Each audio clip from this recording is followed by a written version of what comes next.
안녕하세요. 박물관 알려주는 우리 역사쌤입니다. 오늘은 양재동에 위치한 매원 윤봉길 의사 기념관을 소개해 드리려고 합니다.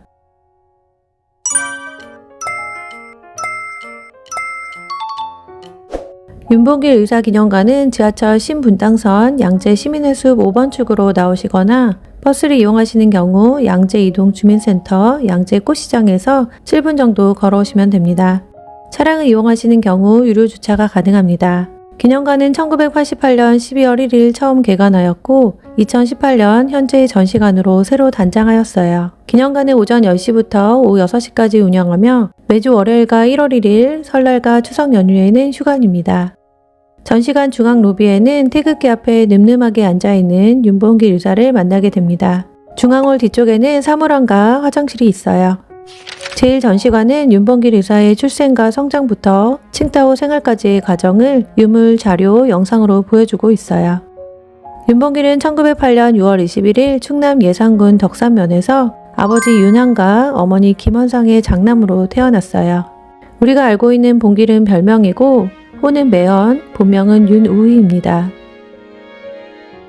그는 15세에 결혼하여 부인 배용순과의 사이에서 딸 윤안순과 아들 윤종과 윤담을 낳았어요.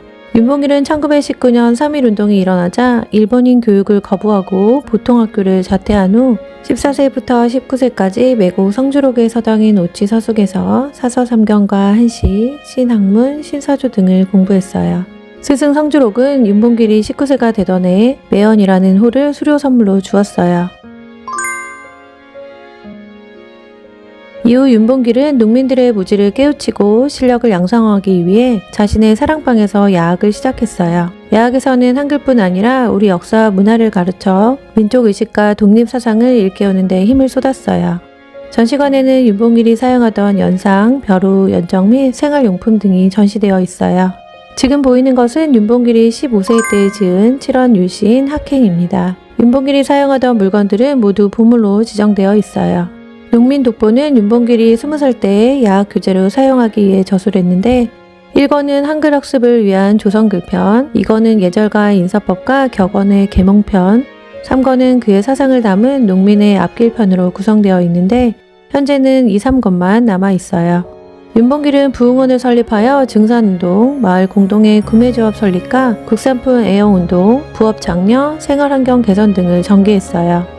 또한 독서회와 수암체육회를 만들고 월진회를 조직하여 강연회를 개최하는 등 농촌 계몽운동을 발전시켰어요. 부흥원 완공기념으로 공연한 토끼와 여우 이야기는 침략자 일본을 여우로 힘없는 한국을 토끼에 비유한 이솝우화였어요. 그러나 윤봉길은 농촌 계몽운동으로는 식민지 현실을 벗어나기 힘들다는 것을 깨닫고 독립운동의 길을 찾아 중국으로 망명할 결심을 합니다. 1930년 3월 6일 장부 출가 생불안이라는 글을 남기고 고향을 떠난 윤봉길은 상하이 임시정부로 가기 위해 신의주행 기차를 탔으나 차표 검사원에게 의심을 받아 선천역에서 붙잡혀 모진 치조를 받습니다. 이후 유치장에서 풀려난 후 압록강을 건너 단둥을 거쳐 1930년 4월 천신만고 끝에 칭따오에 도착합니다. 윤봉길은 칭따오에서 일본인이 경영하는 세탁소에 취직하여 1년 넘게 일을 했는데 이는 상하이에 갈 여비 마련과 항일 독립투쟁을 위해 일본인의 습관과 문화를 익히기 위해서였어요. 1931년 일제가 만주를 침략하면서 동북아 정세는 매우 위태로워집니다. 일제는 만보산 사건과 류타오 거우 사건을 거짓 조작하고 일본인을 보호한다는 명목으로 1931년 만주를 침공하여 만주국을 세우고 1932년 상하이를 침공하여 점령합니다. 윤봉길은 중국에 머물면서 관련 내용을 편지에 적어 가족들에게 보내기도 했어요. 제2전시관은 상하이에 도착한 윤봉길 의사의 다양한 활동과 상하이 의거, 순국 및 유해봉화 및 추모에 대한 내용을 유물과 자료, 영상 등으로 전시하고 있어요. 1931년 5월 8일 상하이에 도착한 윤봉길은 종품 공장에 취직합니다. 윤봉길은 이곳에 방문한 김구와 친분을 쌓았고 1932년 3월 무렵 홍커우 공원 근처의 일본인 시장에서 밀가루와 야채 장사를 하며 일본군의 동태와 시대 상황을 살피며 거사의 때를 기다립니다.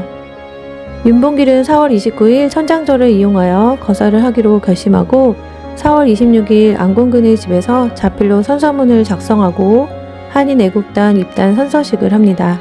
27일 사진 촬영과 이력서와 유시 4편을 김구에게 전달한 후 28일에는 시라카 대장과 우에다 중장의 사진을 구해 얼굴을 익히고 홍커우 공원을 사전 답사하여 관병식 준비 상황을 지켜봅니다. 이어 김 회장의 집에서 폭탄 사용 방법을 수차례 반복하며 익힙니다.